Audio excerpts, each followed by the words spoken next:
Hablemos con Peláez.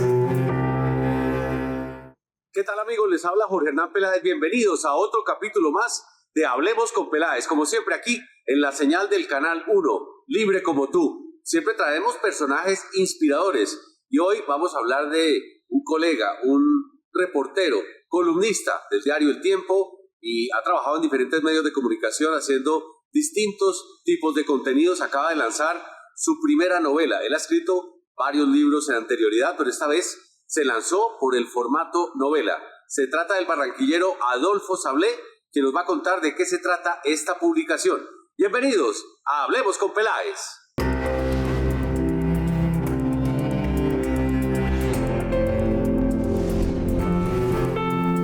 Hablemos con Peláez.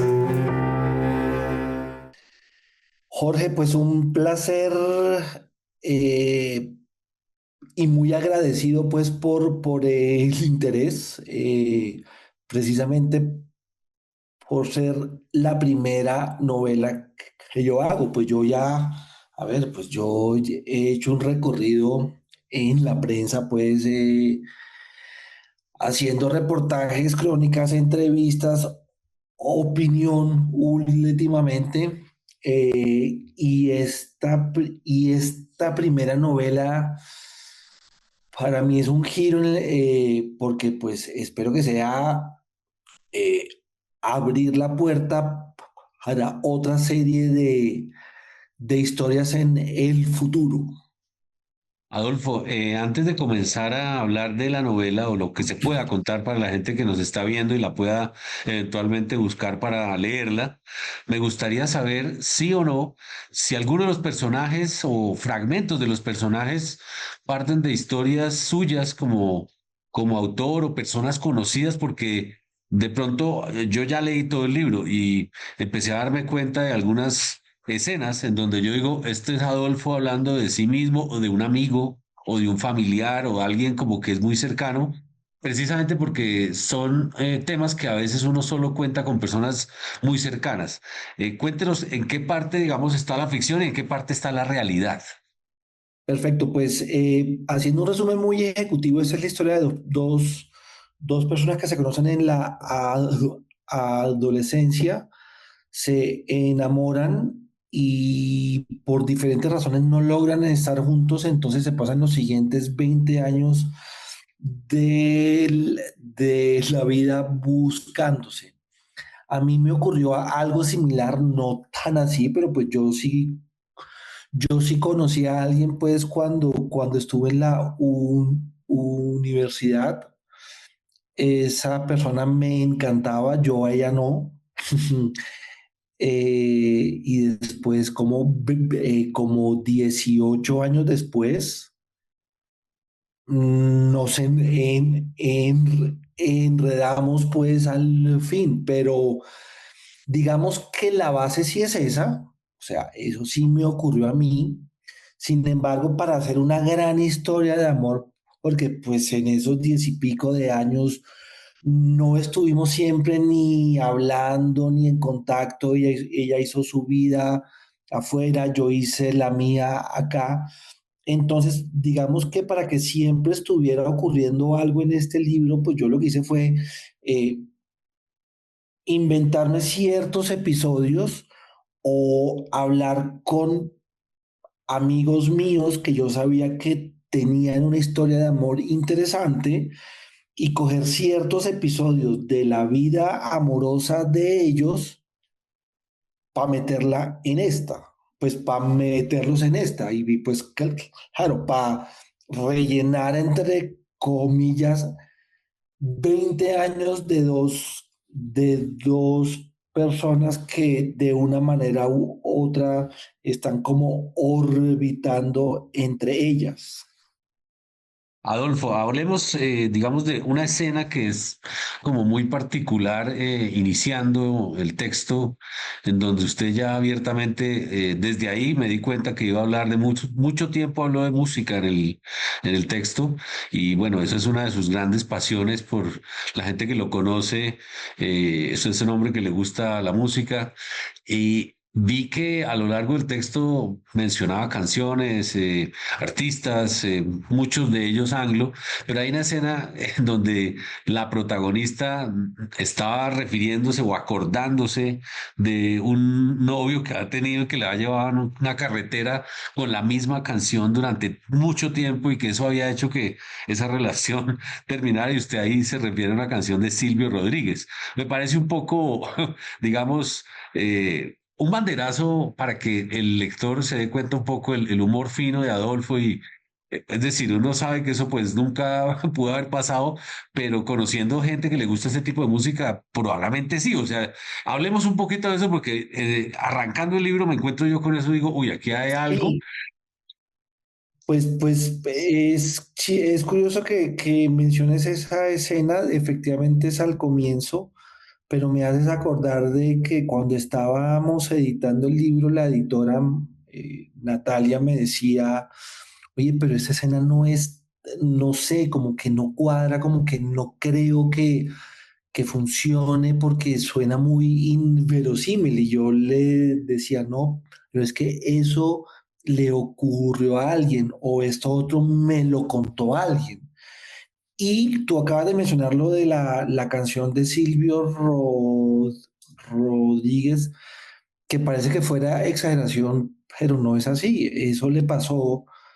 mm, yo tuve una novia hace muchos años, 2005, tenía un hermano, bueno, aún hoy pues digo, pero digo, en ese año se fueron juntos para una finca en Villa de Leyva, si no estoy mal, a una especie como de reunión familiar o algo, y mi novia me dijo, nos fuimos toda la carretera detrás de un camión a 40 kilómetros hora, y este man tenía su cassette por ambos costados con la canción Ojalá de Silvio. Pues a mí esa historia no se me olvidó nunca, no, no sabía qué iba a hacer con ella, pero me pareció que para este libro funcionaba porque, claro, a lo largo de esos 20 años que ellos están cada uno en su cuento, pues tuvieron historias de amor fallidas que se terminaron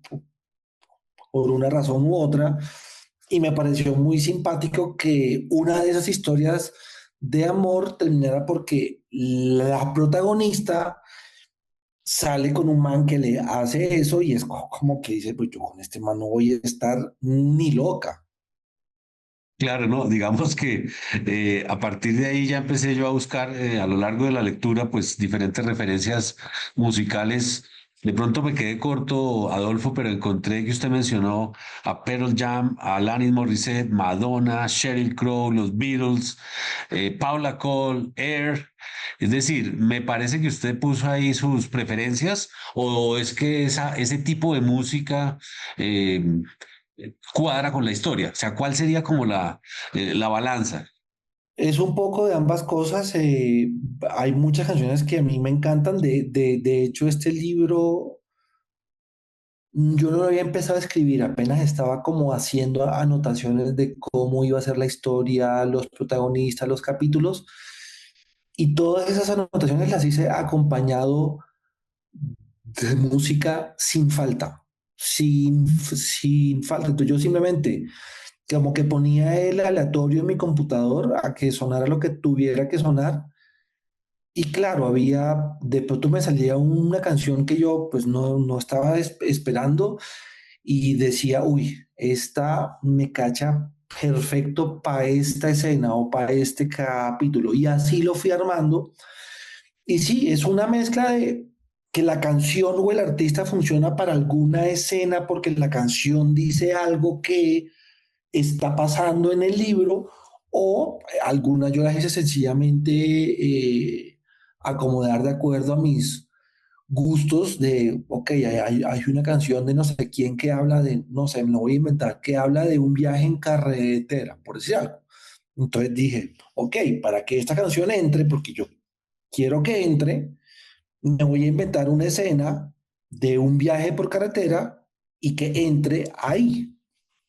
Pues tanto es así, Adolfo, que en los textos aparecen entre comillas con otro tipo de letra, pedazos de letras de canción. Además están en inglés algunas. ¿Quiere decir eso que usted está invitando al lector un poco a que busque la canción para acompañar ese Sí. momento? Pues a ver,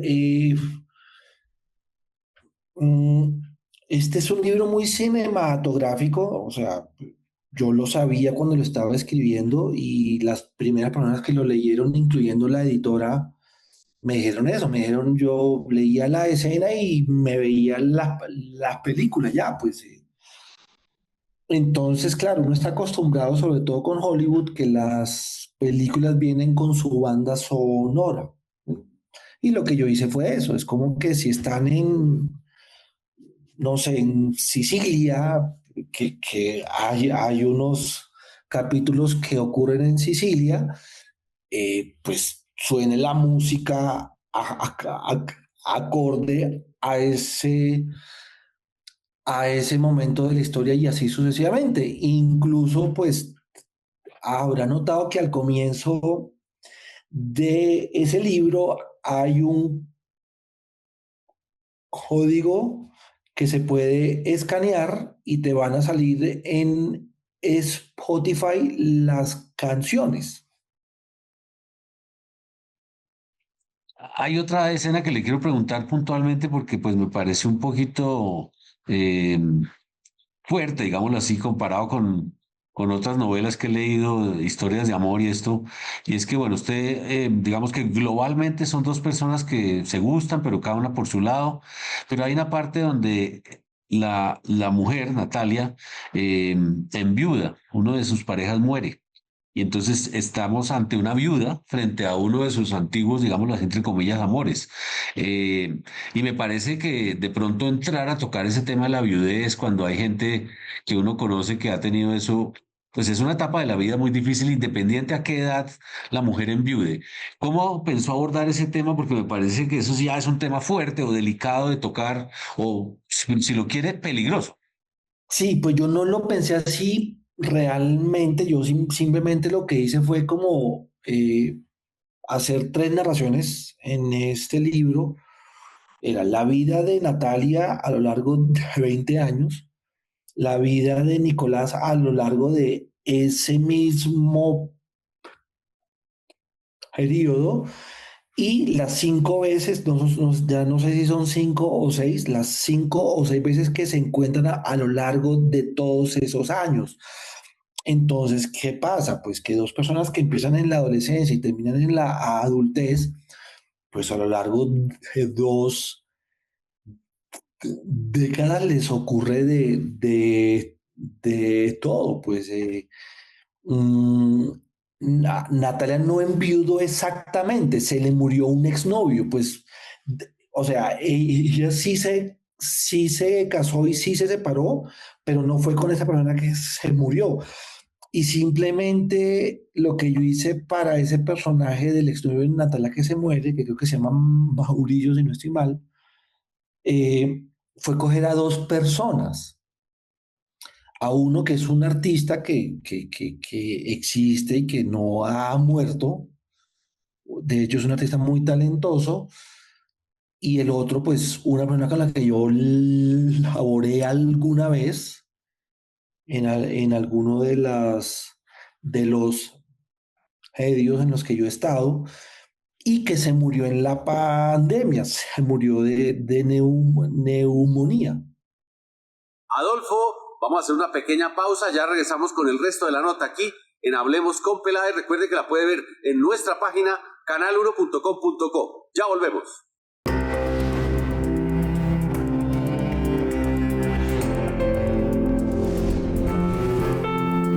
Hablemos con Peláez.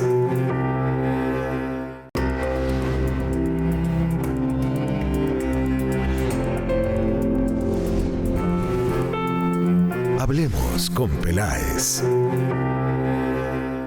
Continuamos con el barranquillero Adolfo Sablé hablando de su libro aquí en Hablemos con Peláez.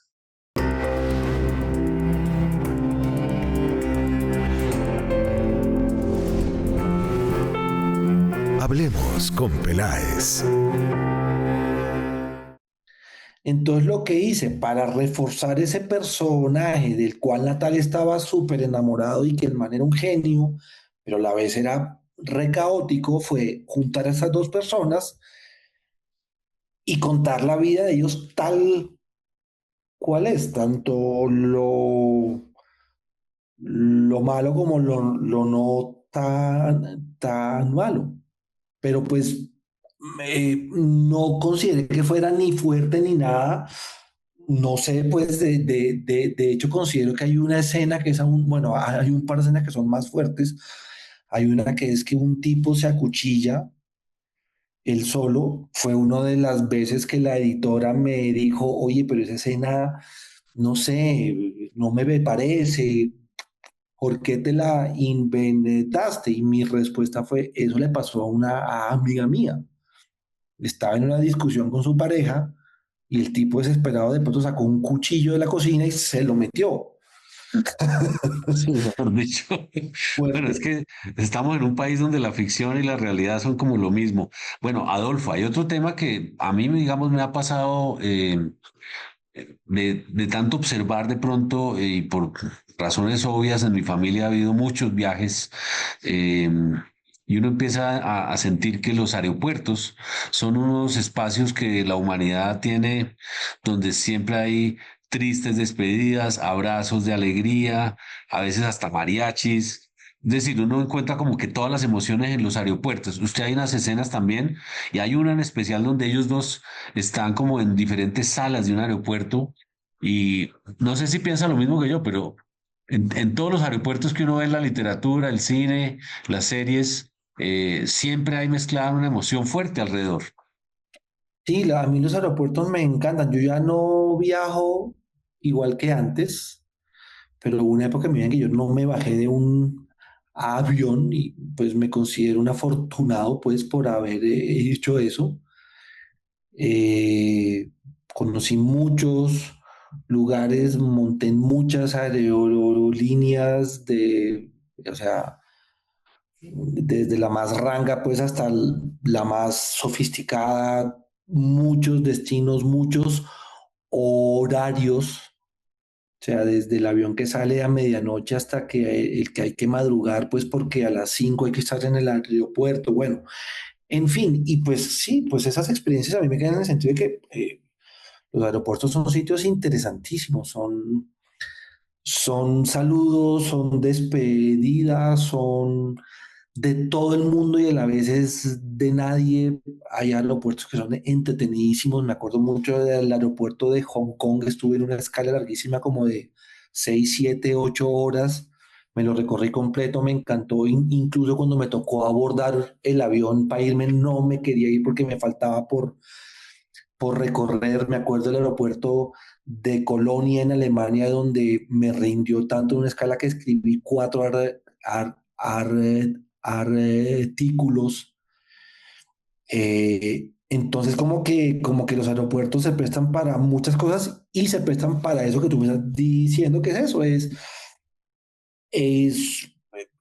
despedidas, saludos, emociones, reencuentros, citas rápidas, porque muchas veces lo que pasa es que uno se encuentra con alguien en un aeropuerto y es como, no, mi avión no sale de acá en 5 horas, sino en la puerta 83 ya mismo. Entonces uno como que se encuentra con alguien, pero no es un encuentro, no, los aeropuertos son muy emocionantes. Incluso muchas veces ocurre que es más interesante el aeropuerto que el destino en sí. Y pues acá como es una novela que ocurre en 5 o 6 o más lugares diferentes, pues obviamente los aeropuertos son muy importantes.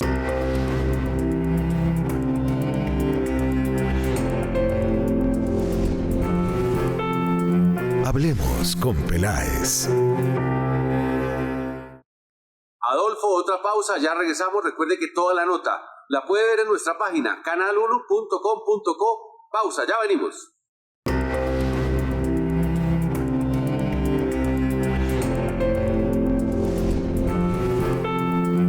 Hablemos con Peláez.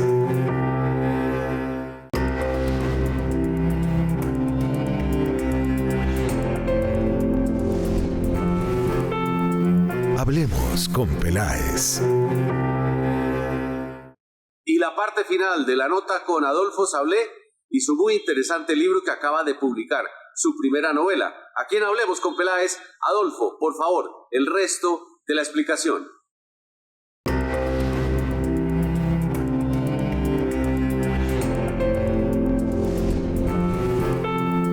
Hablemos con Peláez.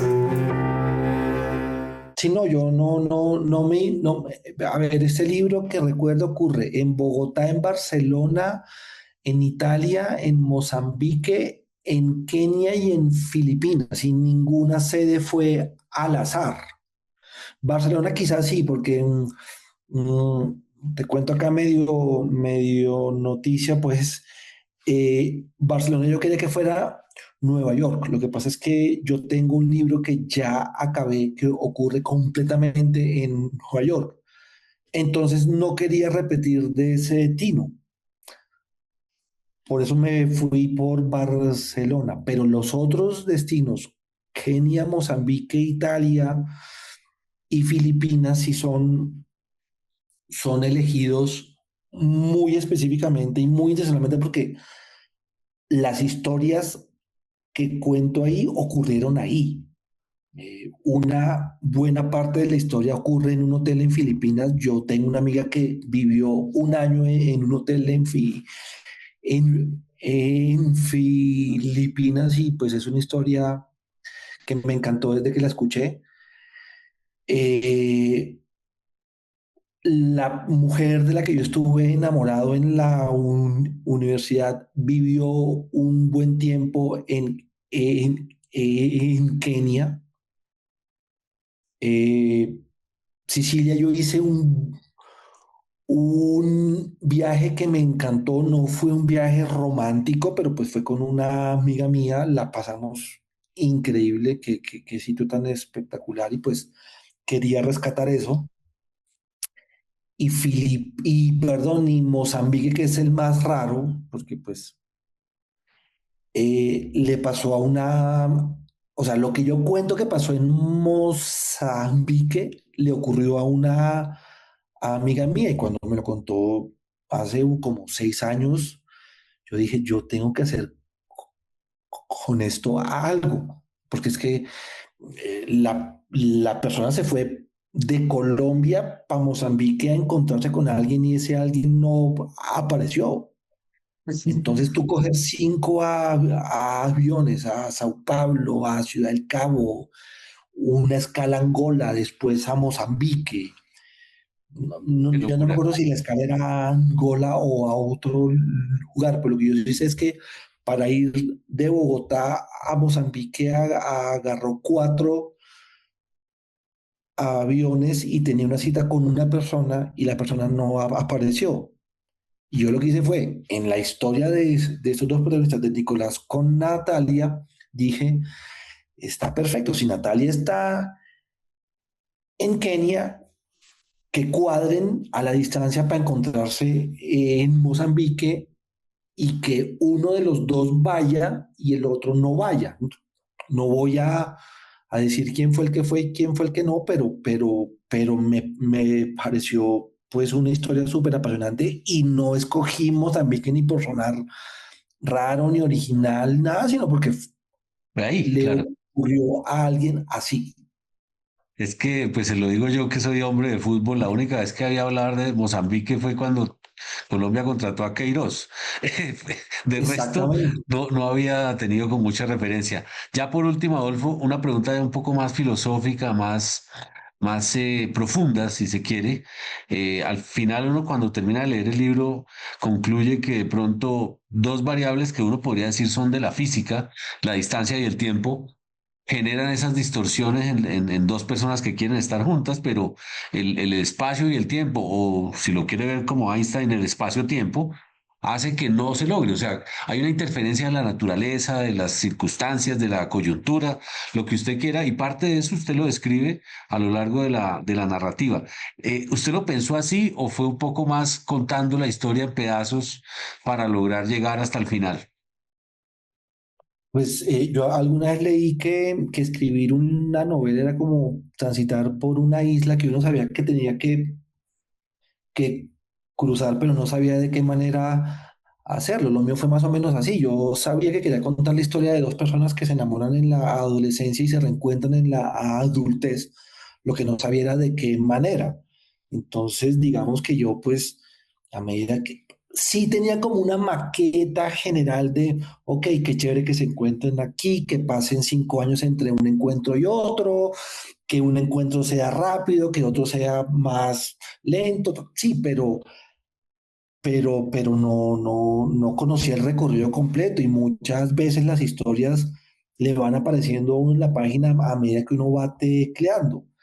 Incluso me pasó en este libro que dos o tres escenas que yo considero claves en el libro se me ocurrieron fue en la ducha, porque yo además me pasó, yo no dejaba de pensar, o sea, yo este libro lo escribo en 19 días, pero yo no dejé de pensar este libro ni un segundo como entre, no sé, como entre noviembre del 24 y como marzo del 25, pero es que era ya una cosa casi que obsesiva. Eh, y sí, pues obviamente el tiempo y el espacio juegan a veces a favor, a veces en contra, y esa conclusión que la hago al final se me ocurrió realmente sobre la marcha, pero sí es cierto que yo desde que me senté a escribir dije, voy a escribir la historia de dos personas, que además eso le ha pasado a todo el mundo, a mí, a ti seguramente y a gente que está felizmente casada con su pareja, le ha pasado que tiene a alguien ahí como un amor inconcluso que pudo ser y que no fue. Y, y, y pues sí, es una historia muy universal. Y la otra cosa que te quería decir con respecto a la historia que me parece importante, esa historia se me ocurrió no solo porque de alguna manera me ocurrió a mí y la quería contar, sino porque a mí me gustan las películas románticas, clichés, idealizadas, me fascinan. Me gustan las películas románticas idealizadas y me pasó alguna vez hace como 2 años que puse eh, Netflix, Amazon, bueno, todas las plataformas buscando una historia de amor normal, de gente normal y no la encontré. O sea, todas eran o muy rebuscadas o muy irreales o no sé, y pues ahí yo dije, pues si no encuentro una historia de amor que a mí me gusta, pues la voy a hacer yo. Y eso fue lo que hice. Pues, Adolfo, mucha suerte con esta publicación. Nunca nosotros de Ediciones B, ya la gente la puede encontrar en librerías.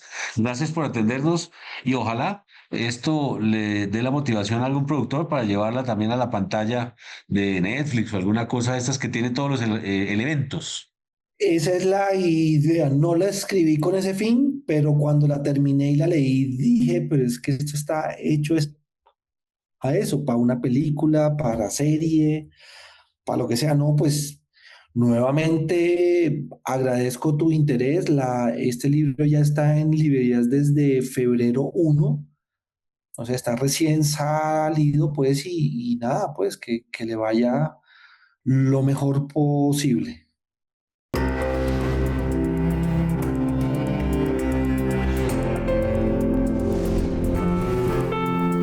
Hablemos con Peláez.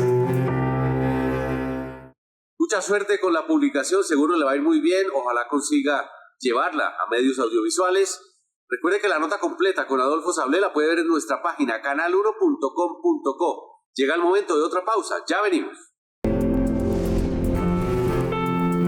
Hablemos con Peláez.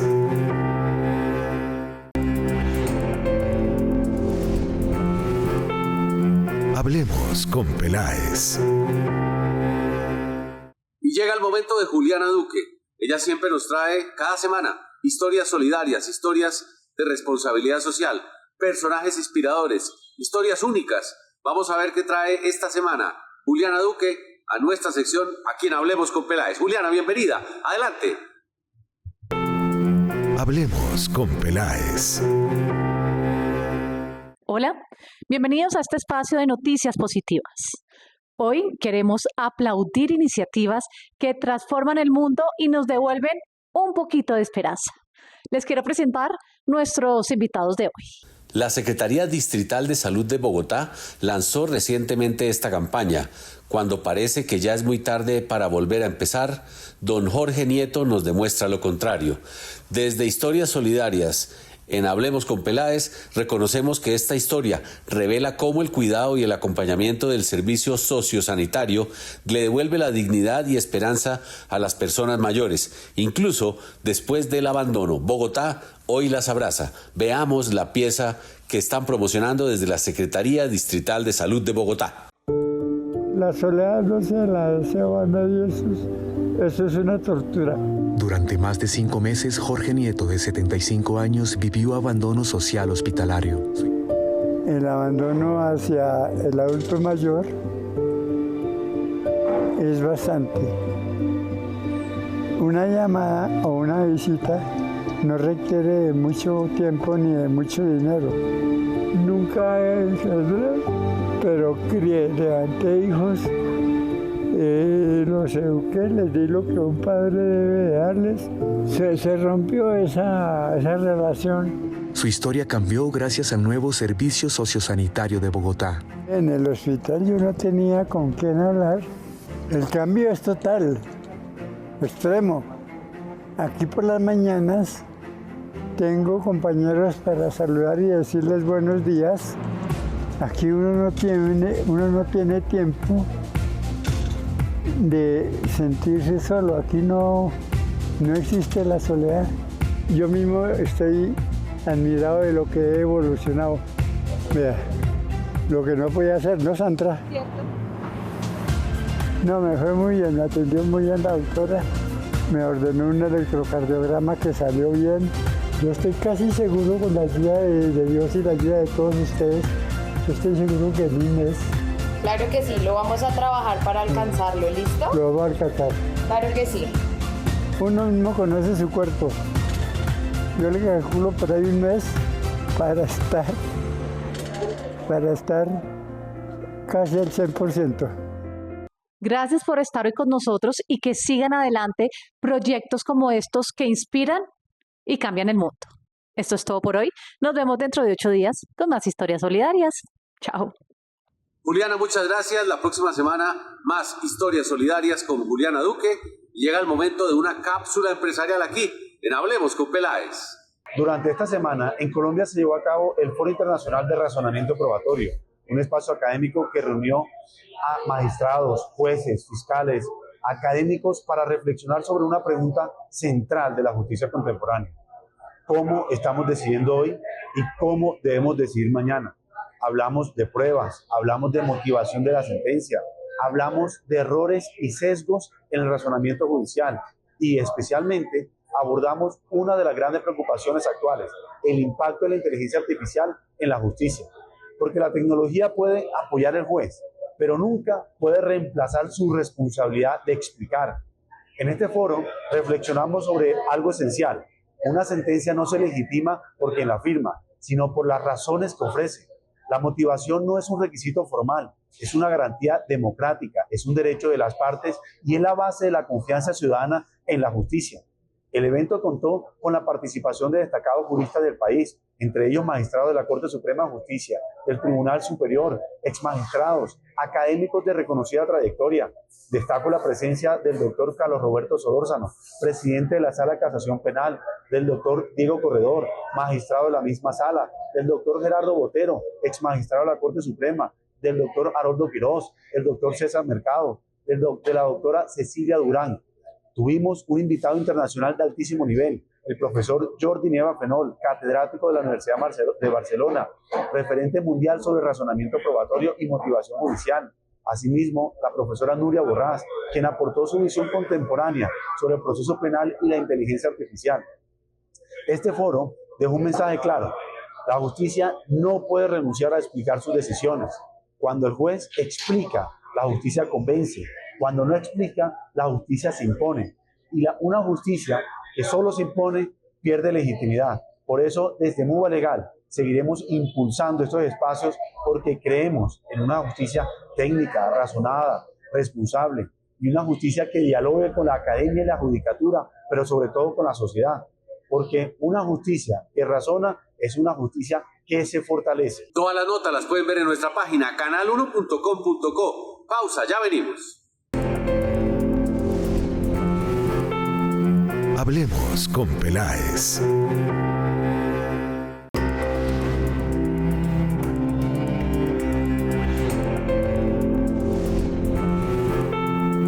Hablemos con Peláez. Recientemente fuimos invitados a estar en una interesante rueda de prensa que ofreció Andesco. El tema es el precio de la energía, el desabastecimiento, y la explicación que dieron los expertos de Andesco es que para los años 27, 28 y 29 Colombia podría entrar en problemas de inventario de gas y eso también afectaría el bolsillo de los colombianos. Bueno, veamos la crónica y toda la explicación aquí en Hablemos con Peláez.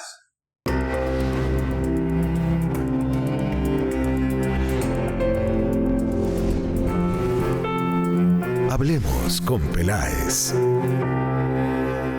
La Asociación Nacional de Empresas de Servicios Públicos, Andesco, advirtió de inminente riesgo crítico en el abastecimiento de gas natural y ha propuesto medidas urgentes para garantizar la seguridad energética en el país. Colombia enfrenta faltantes estructurales de gas natural a partir del año 2026, con un aumento acelerado de la dependencia de gas importado. Como se advirtió por la misma entidad en el año 2023, las decisiones tomadas por este gobierno en los últimos años podrían costarle a Colombia hasta 114 billones de pesos y comprometer aún más la soberanía energética. El déficit de gas natural en un escenario medio de generación térmica para el año 2026 tiene una probabilidad del 39% y para el año 2027 la probabilidad aumenta a 58%. Andesco propone medidas inmediatas y de mediano plazo para asegurar la atención de la demanda y evitar racionamientos. Andesco contrató un estudio técnico desarrollado por el Centro Regional de Estudios de Energía, CRE, dirigido por el exministro de Minas, Tomás González. Con este estudio se advierte la probabilidad y magnitud de la situación crítica del abastecimiento de gas natural en los años 26 y 27 y se presenta un conjunto de medidas prioritarias concretas para garantizar la seguridad energética, minimizar incrementos tarifarios y la atención de la demanda nacional. El análisis confirma advertencias realizadas desde el 2023, cuando en ese momento el gremio señaló la existencia de faltantes estructurales de gas y la necesidad urgente de introducir una mayor oferta.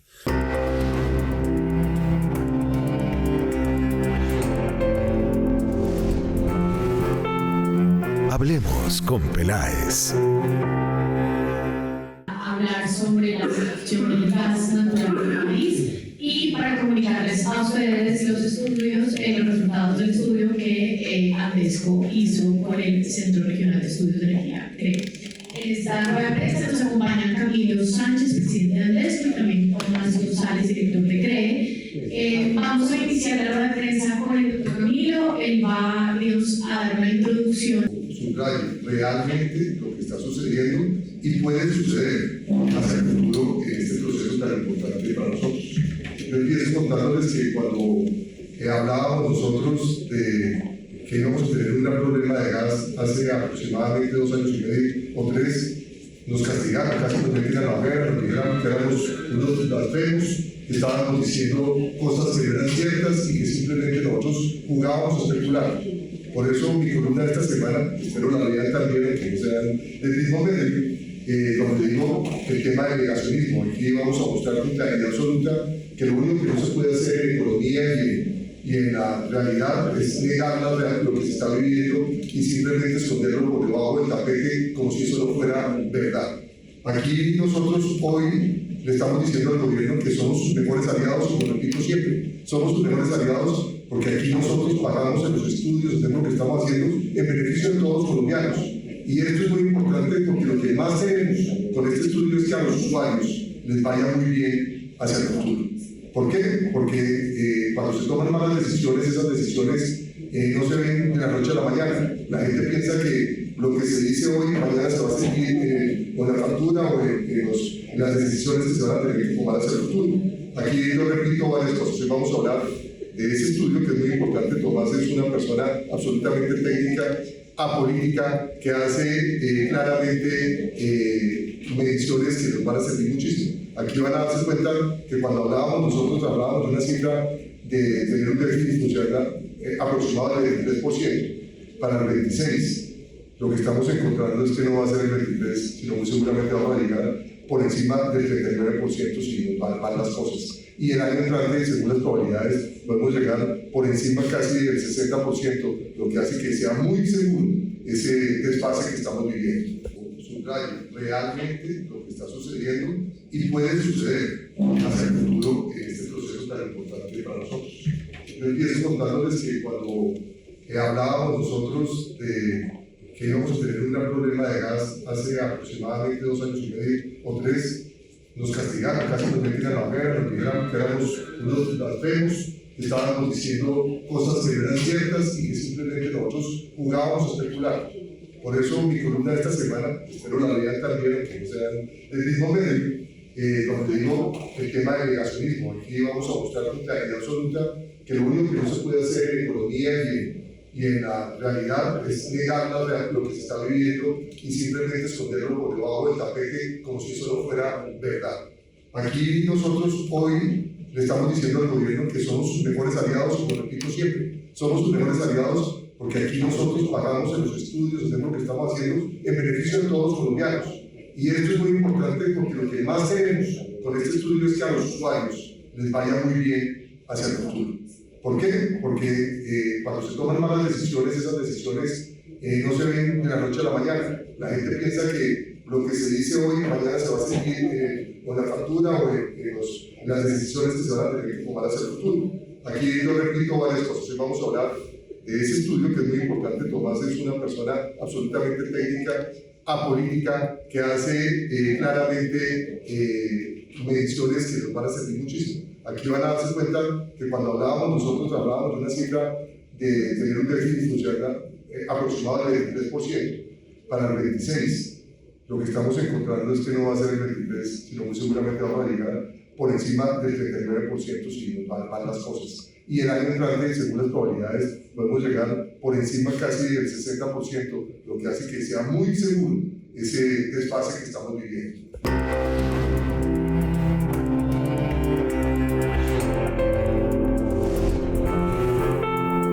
Hablemos con Peláez. Cierres con esta afirmación que hizo el gestor de mercado en agosto del año pasado, que dice el cubrimiento para la contratación de la demanda esencial. ¿Quién es la demanda esencial? Es la demanda de los más vulnerables, son los hogares, los pequeños negocios, las pequeñas industrias, el gas de los taxis y el gas que se necesita para producir, digamos, el de la refinería para producir otros energéticos y el de las estaciones de compresión para mover, para llevar el gas a la gente. Esa demanda esencial, más la demanda industrial, que no es esencial, el resto de la demanda industrial, frente a lo que dice la UNE, es del 70%. Entonces, esto de nuevo es más evidencia para lo que acaba de decir Camilo, de que tenemos una situación de gas muy crítica, muy difícil. Ya hoy en día tenemos dificultades para tener la totalidad de demanda. Y uno oye, cuando habla con los distribuidores, uno oye cómo le cuentan que hay, por ejemplo, clientes industriales que van y quieren gas y no se puede ofrecer la totalidad del gas que a los industriales, y hay algunos industriales que tienen que irse a otros combustibles. Esa es la situación real ya tenemos, en ese sentido, tenemos una escasez de gas que se está manifestando.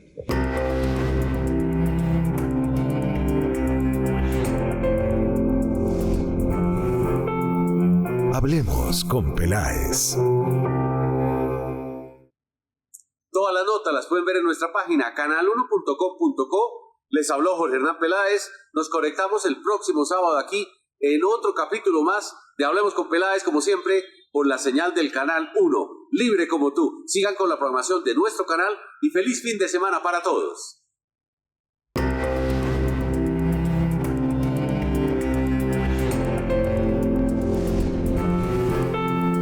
Hablemos con Peláez.